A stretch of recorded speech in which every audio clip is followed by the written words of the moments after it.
भाजी नाही आणली तू? अरे गया था तर 10 बार याद दिलाया था ना. काही आठवण राहत नाही तुला.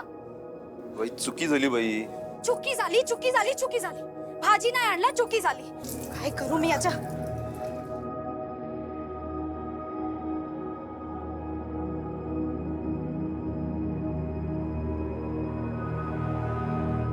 पापा, इसमें क्या है? इसमें अपने घर के रेडियो के लिए और एक रेडियो. अरे कंडक्टर है तू, क्या जरूरत थी इतना खर्चा करने की? काय ग तू नेहमी किट किट किट किट करत असते. ये नहीं लाया वो नहीं लाया और जब लेके आता हूँ तो आई, हे बघ हे. हाँ बघते काय आणले. ए हाथ देखना तेरे आटा से भरे ना. ये राहू दे, हम दोनों बाजार जाके सब्जी लेके आते. बस हेच करा नेहमी. आणखी काय येत नाही तुम्हाला? यही करूं मैं पूरी जिंदगी.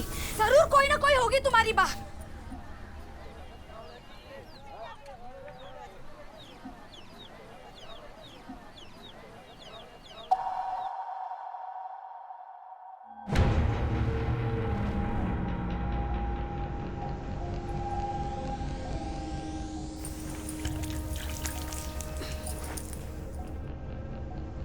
बघते काय आणले.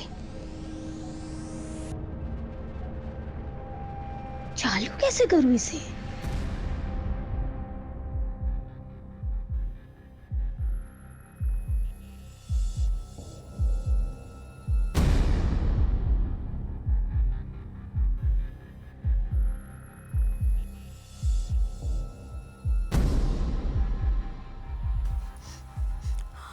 अरे देवा, माझी दाल.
सर, मरने वाली औरत का नाम सरिता है. वो उसका पति और बेटी है. अच्छा सुनो, अभी यहाँ पे किसी भी चीज को टच मत करना. Yes sir. ये बॉम्ब ब्लास्ट का केस है. एसटीएस को बुलाओ तुरंत.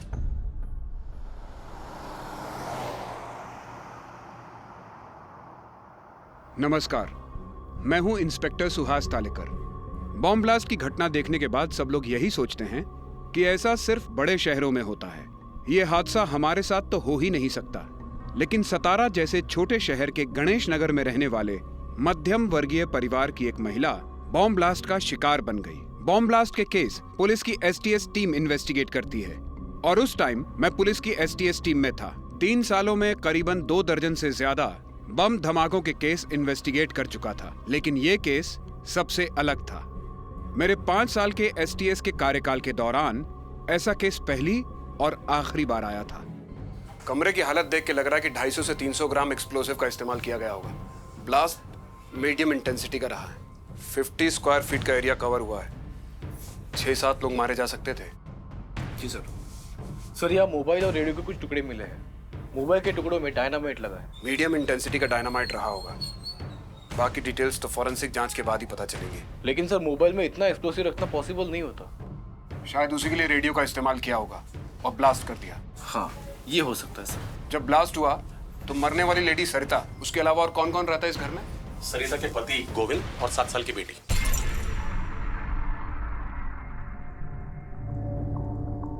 गोविंद, बॉम्ब कहां से आया तेरे घर में? बॉम्ब? मैं नहीं जानता सर. नहीं बता, मैं बताता हूं। शुरुआती जांच से हमारा अंदाजा है कि बॉम्ब रेडियो में था। रेडियो? लेकिन हमारे घर में तो कोई रेडियो है ही नहीं। तुझे क्या लगता है कि बॉम्ब से रेडियो के टुकड़े टुकड़े हो जाएंगे और हमें पता ही नहीं चलेगा कि घर में रेडियो भी था? हाँ, याद आया साहब, वो रेडियो ही तो लाया था मैं उस दिन। बड़ी जल्दी याद आ गया तुझे। अब ये भी याद करके बता, तूने कहां से खरीदा? साहब वो खरीदा थोड़ी था, वो तो मुझे बस में मिला था। मिला था मतलब किसी ने गिफ्ट किया तुझे? नहीं नहीं, किसी ने दिया नहीं था, वो बस वहां पर चोरी किया था। चोर मत बोलिए साहब। क्या बोलो? खूनी? मर्डरर? अरे नहीं साहब, जब गणपतिपुरी में पूरी बस खाली होती है तो मैं एक राउंड मार के देख लेता हूँ किसी का कुछ सामान छूटा है या नहीं।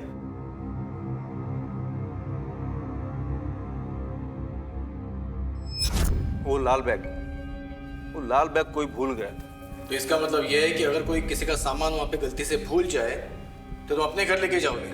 हाँ? ऐसी बात नहीं है साहब, मजबूरी में कभी कभी लाना पड़ता है। ऐसी क्या मजबूरी थी तेरी? साहब उस दिन वो खोया पाया विभाग बंद था, इसलिए तो वो रेडियो जमा नहीं कर पाया मैं। गोविंद, कुछ ज्यादा ही संयोग नहीं हो रहे तेरे साथ? पहले तुझे रेडियो मिला, फिर खोया पाया विभाग बंद मिला, और फिर तू उस रेडियो को अपने साथ घर लेकर गया, और जैसे ही अपनी बेटी के साथ घर से बाहर निकला उसमें ब्लास्ट हो गया। साहब उस ब्लास्ट में मेरी बीवी मरी है, और आप है कि मुझ पर शक कर रहे, वो भी बिना किसी सबूत के। मरी है कि मारी गई है, और जब सबूत मिलेगा तो शक नहीं करेंगे, सीधा चार्जशीट फाइल करके मर्डर का केस बना देंगे, उसके बाद उम्र कैद या फिर फांसी। साहब आप बार बार मुझे ही क्यों धमका रहे हैं? मैंने कुछ किया ही नहीं है। अगर आपको झूठ लगता है तो वो साफ सफाई करने वाले जनक से बात कीजिए, उसी के सामने वो रेडियो वाला बैग उठाया था मैंने। अच्छा मुकुंद, गोविंद के बयान को वेरीफाई करवाओ सफाई कामगार से, और पता करो कि बॉम्ब ब्लास्ट में एक्सप्लोसिव कहां से अरेंज किया गया था। इंटेलिजेंस एजेंसी से पता करवाओ कि कोई स्लीपर सेल एक्टिव हुआ है क्या। बस नंबर MH123548 सतारा से गणपतिपुले आई थी। जी सर। उस बस से गोविंद को कुछ लाल बैग मिला था। हाँ साहब, गोविंद को सीट के नीचे से एक लाल बैग मिला था। उस बैग में कुछ था क्या? नहीं माहित साहब, मैं तो अंदर नहीं देखा क्या था, लेकिन बैग में एक फोन था, ये देखा, वो बैग से गिरा था इसलिए। नमस्कार वो। हाँ नमस्कार नमस्कार। सर आपका शक बिल्कुल सही निकला, बम इस रेडियो में ही फिट किया गया था। रेडियो का स्पीकर निकाल के उसमें डेटोनेटर लगाया गया था, और धमाके के लिए सेकंड डिग्री का डायनामाइट का इस्तेमाल किया गया था। लेकिन ये डायनामाइट तो कोल माइंस में इस्तेमाल किया जाता है, और इसका मिलना इतना आसान नहीं है, इसका तो पूरा लीगल प्रोसेस होता है। सर हो सकता है इलीगली खरीदा गया हो या कोई पेशेवर इन्वॉल्व। सर इंटेलिजेंस की रिपोर्ट मिली है, अभी तक कोई स्लीपर सेल एक्टिवेट नहीं है, और ना ही कोई एक्सप्लोजिव बाहर से आने की कोई खबर है। और सर जिसने भी ये बॉम्ब बनाया है वो बिल्कुल नौसिखिया है। लास्ट में जो मोबाइल मिला, इससे कोई इन्फॉर्मेशन मिल सकती है? बिल्कुल भी नामुमकिन है सर, क्योंकि मोबाइल के टुकड़े टुकड़े हो चुके हैं, और IMEI नंबर और सीरियल नंबर दोनों ही खराब हो चुके हैं। पर ये जो मोबाइल के टुकड़े मिले हैं, इससे हो सकता है कि बॉम्ब के सर्किट को पूरा करने के लिए यूज किया गया हो। दूसरे फोन से रिंग किया और सर्किट पूरा हुआ।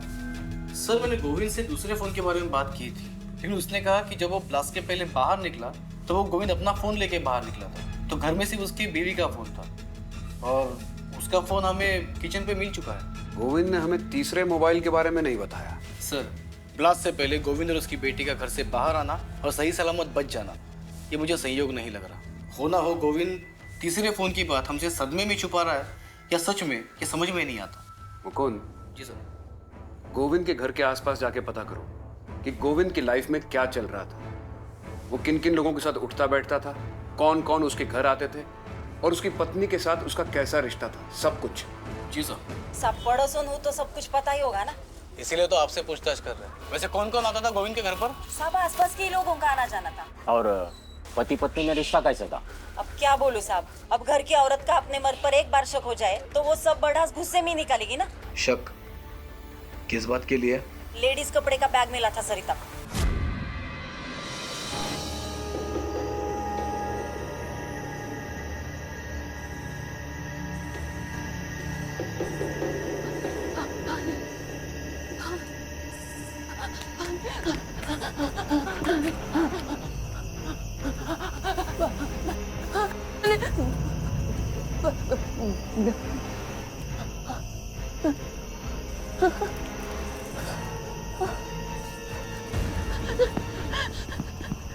नहीं बनाऊंगी मैं वापस बम। क्यों नहीं समझते? ये सब गलत है। मैं अब क्या क्या हाथ जोड़, मुझे प्लीज जाने दो।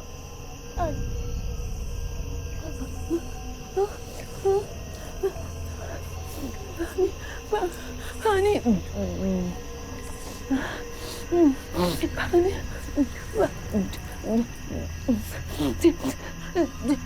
ठीक है, मैं बम बनाऊंगी।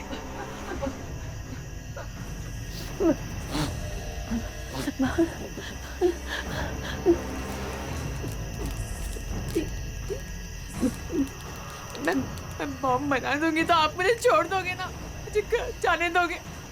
Please please.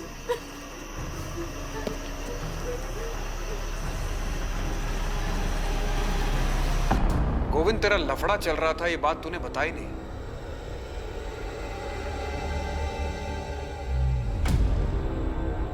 लफड़ा? कौन सा लफड़ा? दूसरी औरत का लफड़ा। फिर उस लफड़े के बारे में तेरी बीवी को पता चल गया। तेरी बीवी ने किचकिच चालू कर दी और उस किचकिच को शांत करने के लिए बम का धमाका। बोल, बराबर बोला कि नहीं? अरे नहीं साहब, बताइए ये बात आपको किसने बताई? मेरा कोई लफड़ा नहीं था नहीं है। अरे नहीं है साहब। अच्छा चलो, था भी तो फिर क्या उसे मार देता मैं? हाँ, और किसकी भी खिचखिच नहीं करती, सभी की करती है। आपकी भी करती होगी, तो फिर क्या उसे बम से उड़ाते क्या? वो कौन?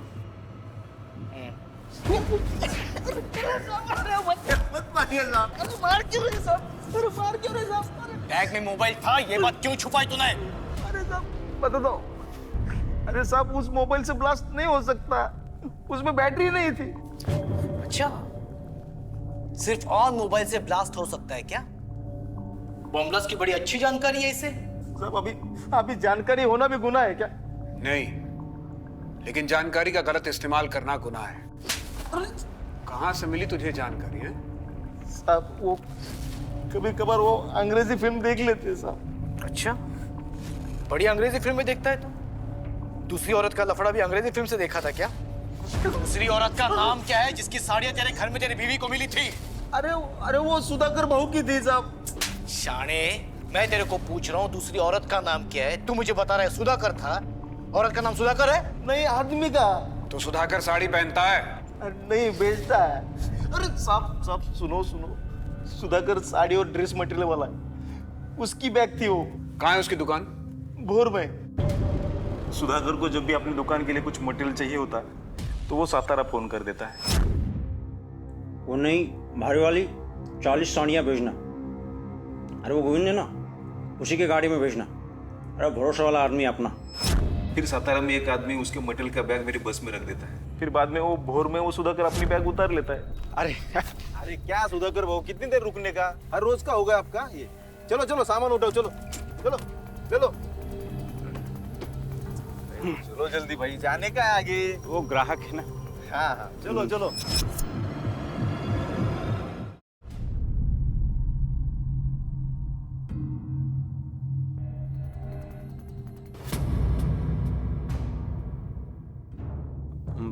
कॉन्डम खरीद रहा था साहब मैं। सातारा में एक ब्लास्ट हुआ है, सरिता नाम की एक औरत मारी गई है। उसी सिलसिले में पूछताछ करनी है। चल साहब, मेरी तो दुकान है। तू चल बताता हूँ मैं तेरे को। या साहब, ही माझी दुकान। आपको लगता है मेरे जैसी दुकानदारी करने वाला आदमी बॉम्ब ब्लास्ट करेगा? हमने तुमको बोला कि तुमने ब्लास्ट किया? नहीं, वो कोई बात कर रहा। जो पूछ रहे हो उसका जवाब दो। बस नंबर MH3458 से तुम्हारा सामान आता है क्या सातारा से? हाँ, ड्रेस और साड़ी मटेरियल मंगवाता हूँ। तो कभी ऐसा हुआ है कि तुम सामान लेने गए ना हो? हाँ साहब, कभी कभी ग्राहक ज्यादा होता है ना, तो स्टॉप पे पहुंचने के लिए मुझे लेट हो जाता है। पर एक बार तो मैं जा ही नहीं पाया। लेकिन वो गोविंद कंडक्टर है ना, वो अपने घर ले गया था मेरी बैग। अगले दिन उसने वापस कर दिया साहब। ठीक है, अभी यहाँ से जाना मत। और कभी पुलिस स्टेशन बुलाए तो इंक्वायरी के लिए आ जाना। ठीक है साहब। सर, हमने गोविंद की कॉल डिटेल्स निकाल के चेक की, उसमें से उसका कोई अफेयर का एंगल सामने नहीं आया। हो सकता है गोविंद का जिससे अफेयर हो वो उससे फोन पे बात ही ना करता हो, उसके आसपास की कोई औरत हो, या ये भी हो सकता है कि गोविंद ने कोई दूसरा नंबर ले रखा हो। और सर, भोर पुलिस ने पता लगाया है सुधाकर सारे वाले का सामान गोविंद के बस से ही आता है। एक दो बार गोविंद उसका बैग अपने साथ घर लेके गया था। मुकुंद, हो सकता है कि गोविंद बड़ा चालाक हो और अपने अफेयर के लिए उसने बॉम्ब से बीवी को मार दिया, या ये भी हो सकता है कि गोविंद जो कुछ कह रहा है वही सच हो, उसे वो बॉम्ब बस में मिला। बॉम्ब बस की किसी सवारी को मारने के लिए प्लांट किया गया था, लेकिन बॉम्ब बस में ब्लास्ट नहीं हुआ और वो बॉम्ब को उठाकर अपने साथ अपने घर ले आया। हो सकता है सर। और अगर हमारा दूसरा वाला अंदाज सही है तो ऐसा भी हो सकता है कि बस की जिस सवारी को मारने की कोशिश पहले की गई थी उसे दोबारा मारने की कोशिश हो जाए। इसीलिए हमें जल्द से जल्द सच का पता लगाना होगा। एक काम करो, तुम गोविंद, क्योंकि दूसरे एंगल की जांच पड़ताल के लिए हमें उसकी मदद चाहिए। जी सर।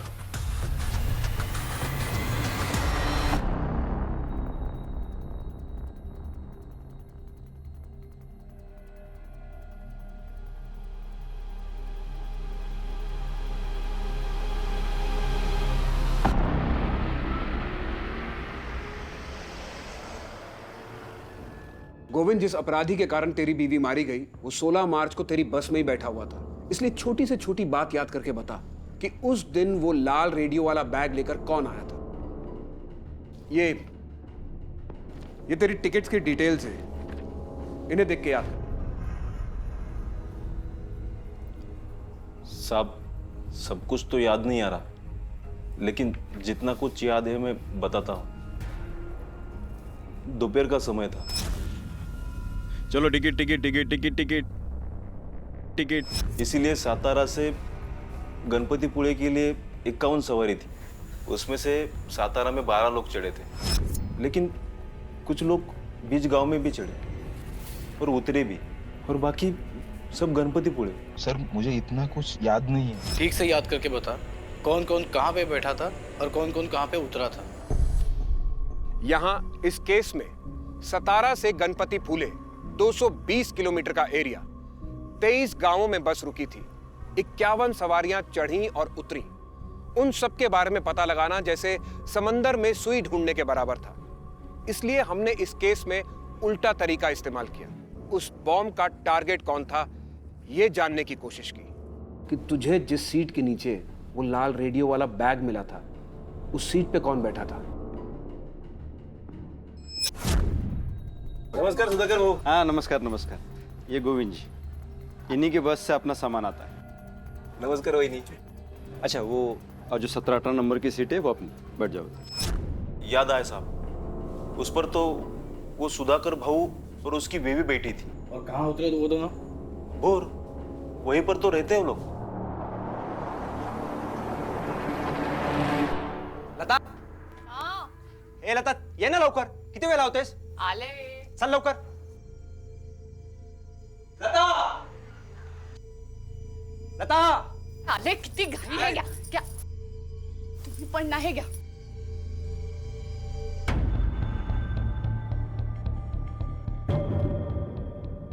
भाऊ कुठे बाहेर चालले का?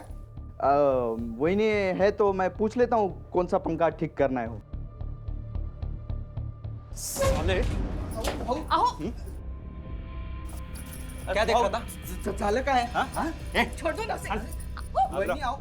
काय भाऊ काय झालं काय? छोड़ दो उसको. वहिनी काय? आओ. काय झालं काय? एक सांगू दे ना त्याला. चल. साले पण, अरे पिछली बार की मार भूल गया तू? ये चश्मा निकाल और पट्टी देख.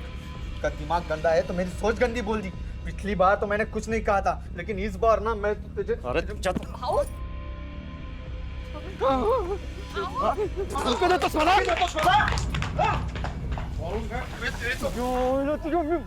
मुझे मारेगा? मैं मार दूंगा, सच्ची बोल रहा हूँ, मार दूंगा. लगड़ मार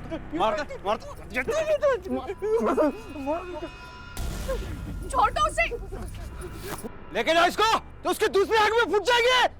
छोड़ो उसे, जाने दो.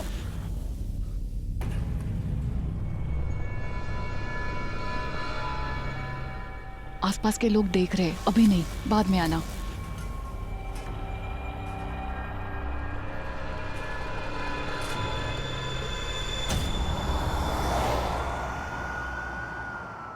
मैं एसटीएस से पीआई सुहास और ये पीएसआई मुकुंद। सतारा में जो बॉम्ब ब्लास्ट हुआ है, हम उसकी इन्वेस्टिगेशन कर रहे हैं। आपके आने की खबर मैं पहले ही मिल चुकी थी। बताइए, हम आपकी क्या मदद कर सकते हैं? हमें एक लोकल पीएसआई चाहिए जो इस केस की इन्वेस्टिगेशन में हमारी मदद कर सके, और एक कैबिन।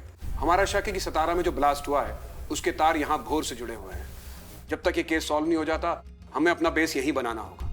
ये पीएसआई तावड़े है, अब से आपके साथ में ही रहेगी, और बगल में एक कैबिन है जिसे आप यूज कर सकते हैं। Thank you. तावड़े सर, हमें सुधाकर शिर्के से मिलना है अभी।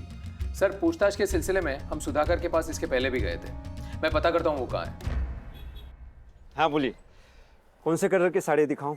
ये डिफेक्टिव साड़ी है, मुझे नहीं चाहिए, मुझे मेरे पैसे दे दो। बोर्ड पायला का बेचा हुआ माल वापस नहीं मिलेगा।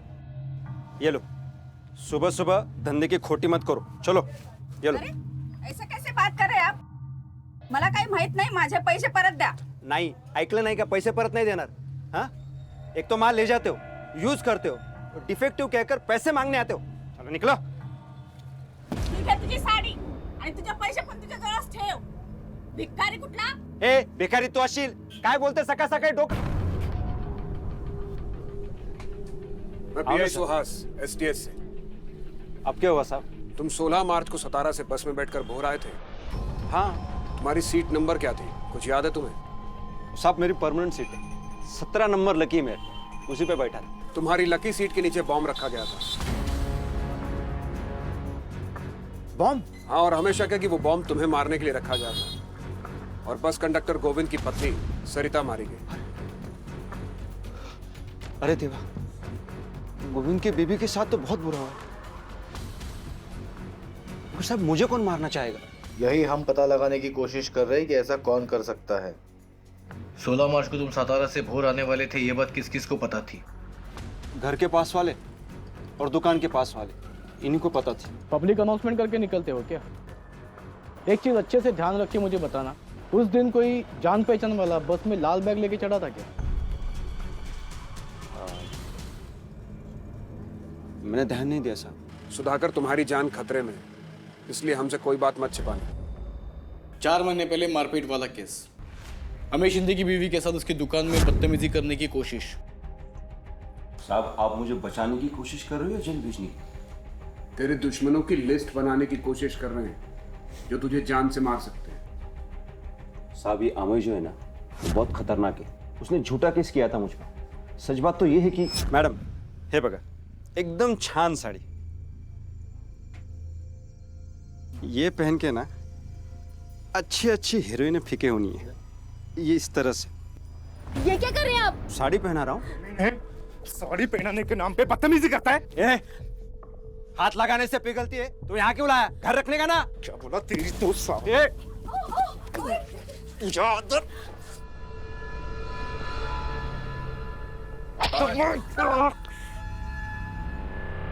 काय झालं? अरे माणूस आहेस की शैतान आहेस?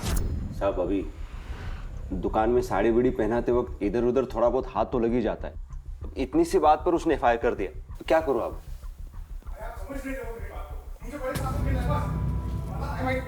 तुम्हाला कळत कैसा नहीं है? तावड़े देखो कौन है?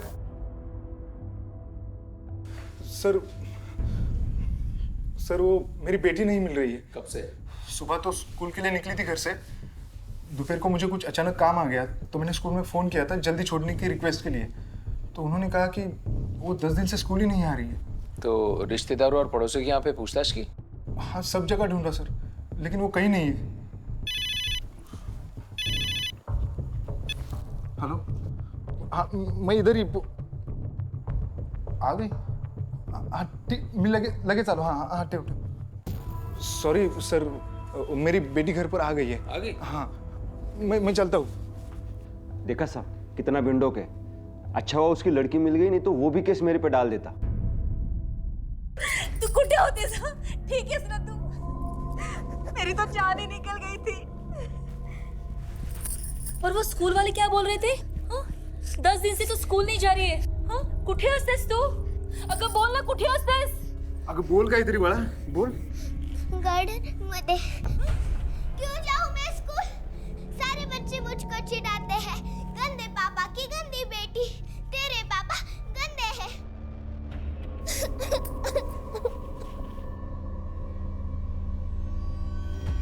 हेलो छकुली, उन्होंने कोई गंदा काम नहीं किया।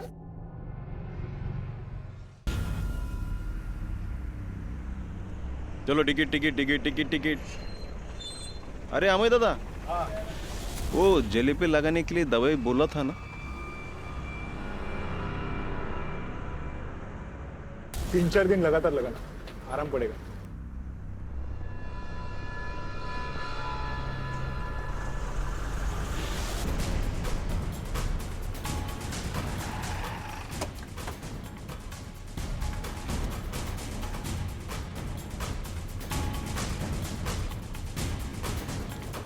अमेय, हमारे साथ पुलिस स्टेशन चलो, कुछ बात करनी है। किस बारे में साहब? मतलब मेरी बेटी तो मिल गई। तुमसे कुछ और पूछताछ करनी है। चलो।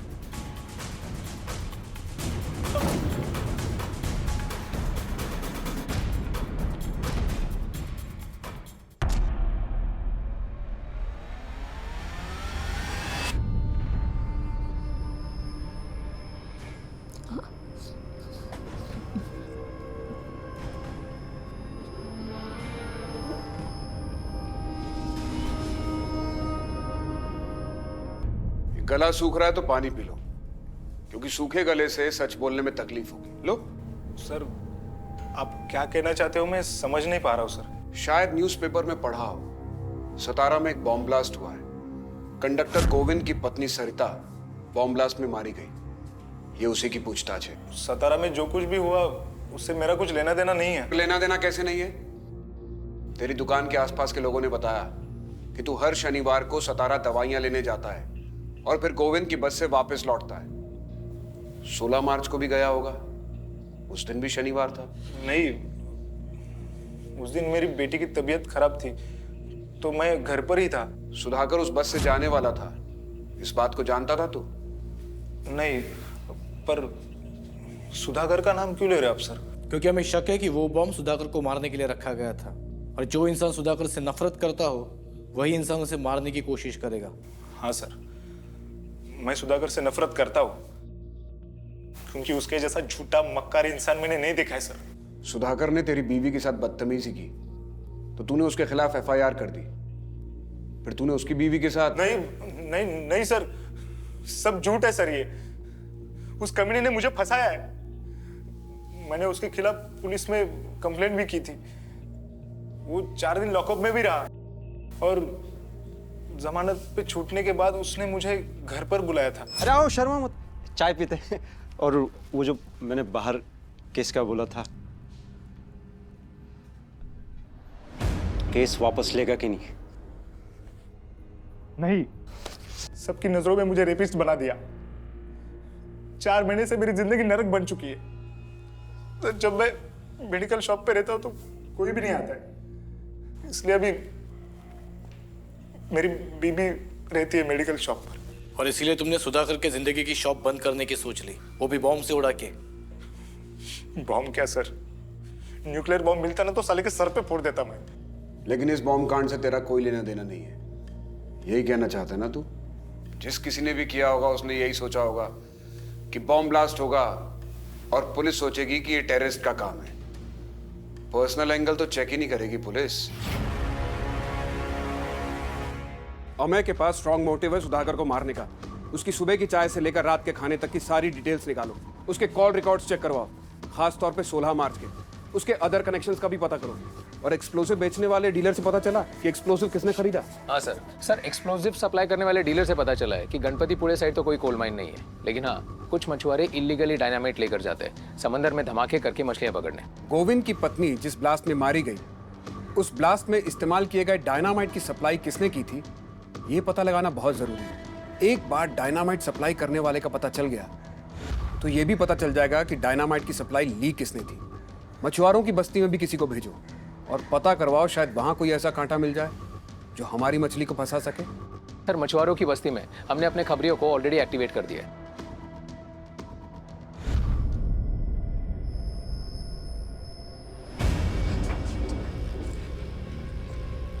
मैंने ये सैंपल बॉम्ब बनाया है। आपको एक सैंपल टेस्ट करके दिखाती हूँ। फोन बॉम्ब का सर्किट ऑन करने के लिए इस पे डायल करना है वो फोन में।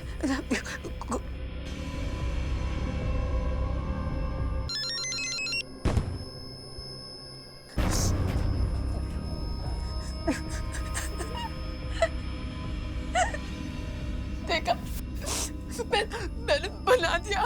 अभी बड़ा बॉम्ब बनाने के लिए आप एक किलो डायनामाइट लेके आइए तो बड़ा बॉम्ब में बना दूंगी।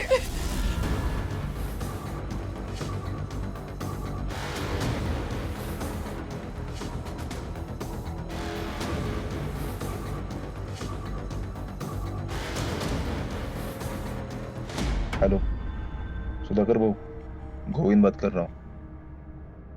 अरे आप आपका साड़ी का बैग मेरे बस में रखते हो ना? हाँ मालूम है आज नहीं रखा है, लेकिन आज के बाद रखना मत। अरे कुछ दिनों के लिए। पुलिस का बहुत टेंशन चल रहा है, ये मामला थोड़ा ठंडा होने दो, फिर देखते हैं क्या करते हैं।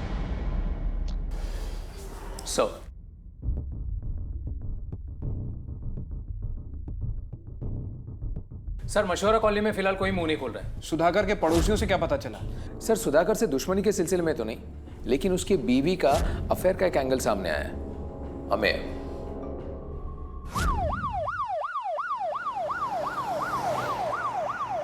देखिए, हमसे कुछ भी मत छुपाइए। हमारे पास गवाह है जिन्होंने हमें को आपके घर पे आते जाते देखा है। जो भी सच है बता दीजिए। हाँ, ये सच बात है कि भाई मुझे मिलने आता था, लेकिन हम दोनों के बीच ऐसा कुछ भी नहीं है। देखो, अब नहीं, बाद में आना, आसपास के लोग देख रहे हैं। देखो, तुम्हारे पति ने मुझे झूठे केस में फंसाया है, ये तुम भी जानती हो। कोर्ट में सब सच बोलना प्लीज।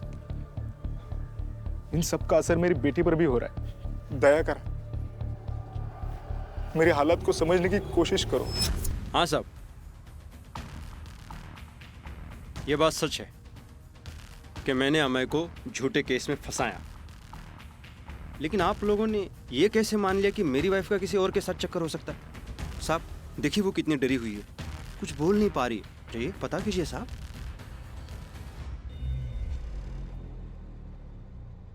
अमय भाऊ, मैंने गुस्से में आकर मेरी बीवी के साथ गलत करने का झूठा आरोप आप पे लगाया था। अब मैं उसके लिए माफी मांगता हूं, लेकिन मन से ये सब निकाल दो, भूल जाओ ये सब कुछ। हाँ, बस एक मिनट, मैं सबको आज बता देता हूं कि मैं गलत हूं और तुम सही हो। खत्म करो ये सब कुछ, मुझे बम से मत उड़ाओ। अगर मुझे मारना है ना, ऐसे ही मार दो, ठीक है, लेकिन बम से नहीं।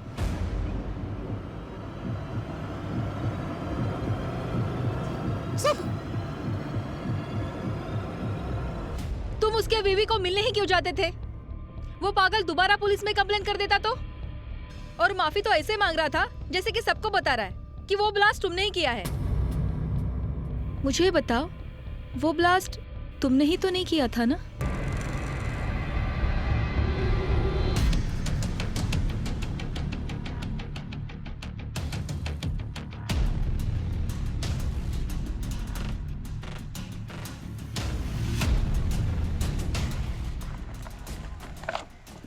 एक किलो है।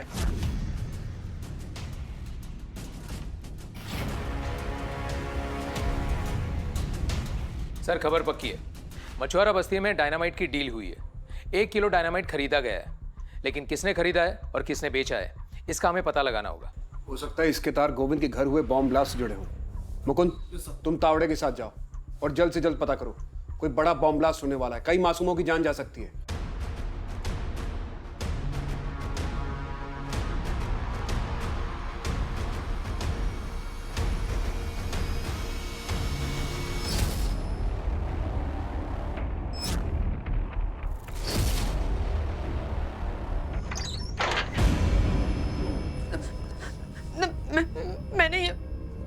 मैंने ही बना दिया, प्लीज मुझे घर जाने दो।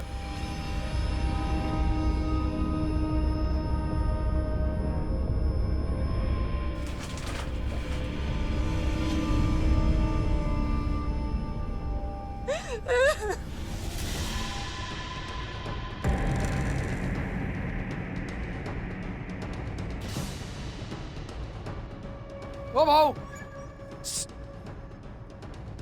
ओ भाऊ, चल बाबू।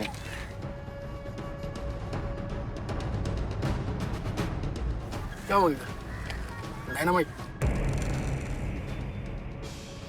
हाँ, लेकिन माल सही होना चाहिए। सब रोकड़ा सही तो माल सही।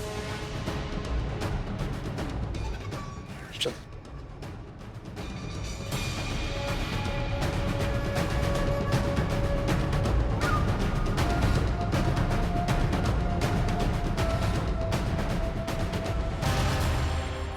इन्हें माल चाहिए। ले क्या? यहाँ क्यों लेके आया इनको? अरे 50 के 50,000 दे रहे। कितना चाहिए? 1 किलो टाइप 1 वाला डायनामाइट मिलेगा? हाँ मिलेगा, पहले पैसा दिखा। पैसा? चल दिखा दो। अरे चल चल चल, सच बोल। मैंने कुछ नहीं किया साहब, किसी को कुछ नहीं बेचा, मैं सच बोल रहा हूँ। पहली बार बेचने की कोशिश की थी। सर, इसके साथी ने सब कुछ कबूल किया है और जिसको माल बेचा था उसका नाम भी बता दिया।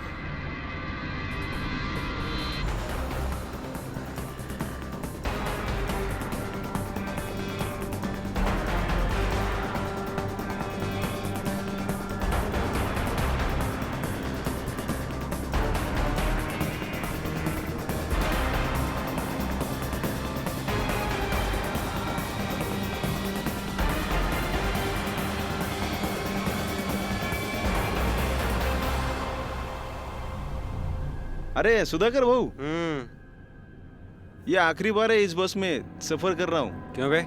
इसके बाद मरने वाला है क्या तू? अरे सुधाकर भाऊ, ऐसा मत बोलो। गोविंद भाऊ, तुम भी किस घटिया आदमी की बात का बुरा मान रहे हो यार। किसको घटिया बोला बे तू? किसको घटिया बोला? उठ! हाँ? हाँ? तू अपने आप को क्या समझता है? अरे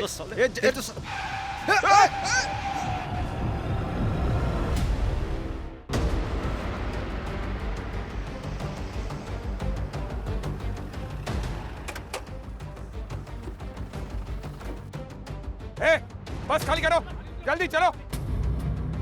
चल चल चल दे, चल दे, क्विक, जल्दी जाओ, उधर जाके खड़े हो जाओ।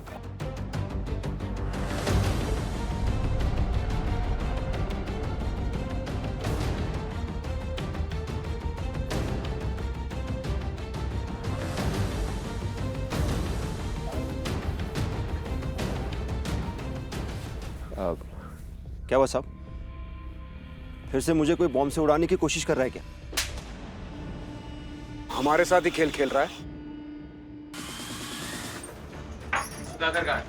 आज शनिवार है ना, वो तो गए सातारा, अभी 2:30 बजे की बस से। थोड़े क्या कर रहे हो आप? मैंने कहा सुधाकर नहीं है घर पे। नहीं मुझे मिला नहीं। सुधाकर नहीं है घर ही। अब क्यों तलाशी ले रहे हो? मैंने कहा ना।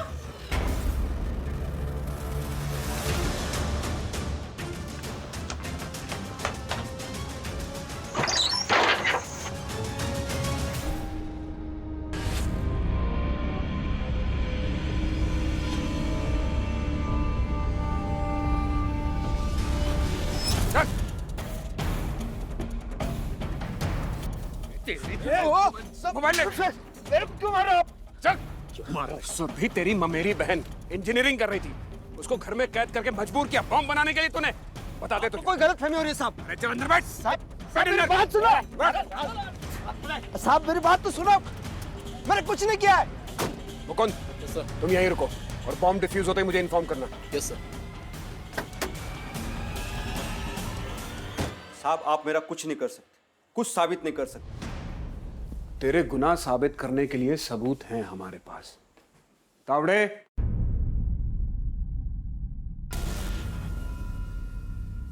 ये तीनों गवाह भी हैं और तेरे गुनाह में शामिल भी हैं। अब बोल, साबित करने को क्या बचा? अब मैं तुझे बताता हूं तूने क्या किया। तुझे पता था कि अमय हर शनिवार को बस में जाता है, इसलिए तूने उसे मारने के लिए बस में बॉम्ब प्लांट किया और बॉम्ब बनाने के लिए नंदू से एक्सप्लोसिव खरीदा। 1 किलो है। मैं को मारना नहीं चाहता था, मैं तो बस उसे फंसाना चाहता था और बॉम्ब ब्लास्ट करने का मेरा इरादा तो था ही नहीं। सुरभि को मजबूर करके जोर जबरदस्ती करके उससे बॉम्ब बनवाया था। और फिर अपनी पत्नी के साथ जाकर 16 मार्च को बस में बॉम्ब रख दिया। उस दिन डबल गड़बड़ हो गई थी। शनिवार को अमेय बस में आ ही नहीं था। मैंने बॉम्ब प्लांट करके रखा था उसको फंसाने के लिए। मैंने अमेय के नाम से लिया हुआ मोबाइल भी उस थैली में रखा था, लेकिन वो गोविंद कंडक्टर है ना, वो रेडियो अपने घर लेके गया और रेडियो में ब्लास्ट हुआ और फोन के परखच्चे उड़ गए। मेरी सारी मेहनत बेकार हो गई। तूने अमेय के खिलाफ झूठा मॉलेस्टेशन का केस क्यों किया था? मुझे शक था कि अमेय का मेरी बीवी के साथ चक्कर चल रहा है। देखो अब नहीं, बाद में आना, आसपास के लोग देख रहे हैं। बात मैं आपको डायरेक्ट नहीं बता सकता था कि अमेय मुझे मारने की कोशिश कर रहा है, वरना आप मुझ पे शक करते। फिर मैं उसके दुकान पे गया, सबके सामने उससे माफी भी मांगी, बॉम्ब से ब्लास्ट करके ना मारने की विनती भी की, ताकि आप लोगों को उसी पे शक हो कि उसने दोबारा बॉम्ब प्लांट किया है मुझे मारने के लिए। और मैं खुद फंस गया। क्राइम में परफेक्ट प्लानिंग जैसी चीज कोई नहीं होती, होता है तो परफेक्ट जस्टिस। सुधाकर की पत्नी और नंदू ने उसके क्राइम में उसका साथ दिया था, इसलिए उन दोनों के खिलाफ आईपीसी सेक्शन 120B के तहत केस चल रहा है। सुधाकर के खिलाफ बॉम्ब प्लांट करने, कंडक्टर गोविंद की पत्नी सरिता की हत्या और अमेय को फंसाने की साजिश के लिए आईपीसी सेक्शन 302 और 120B के तहत केस चल रहा है। इस वक्त तीनों जेल में हैं। अमेय आप्टे के ऊपर जो बदनामी के दाग लगे थे वो धुल गए, क्योंकि उसने कोई अपराध ही नहीं किया था। और सुधाकर को ये बात अच्छी तरह समझ में आ गई कि अपराध के दाग कभी नहीं धुलते। उसका गुस्सा और बदला लेने की भावना, इसने कई लोगों की जिंदगियों को बर्बाद कर दिया था। मैंने अपनी 18 साल की पुलिस की नौकरी में देखा है, ये बदला लेने की भावना हम सब के लिए एक दस्तक है। संभल जाइए, कहीं ऐसा ना हो कि ये आपके साथ कई लोगों की जिंदगियों को बर्बाद कर दे। इसी के साथ मैं विदा लेता हूं। नमस्कार।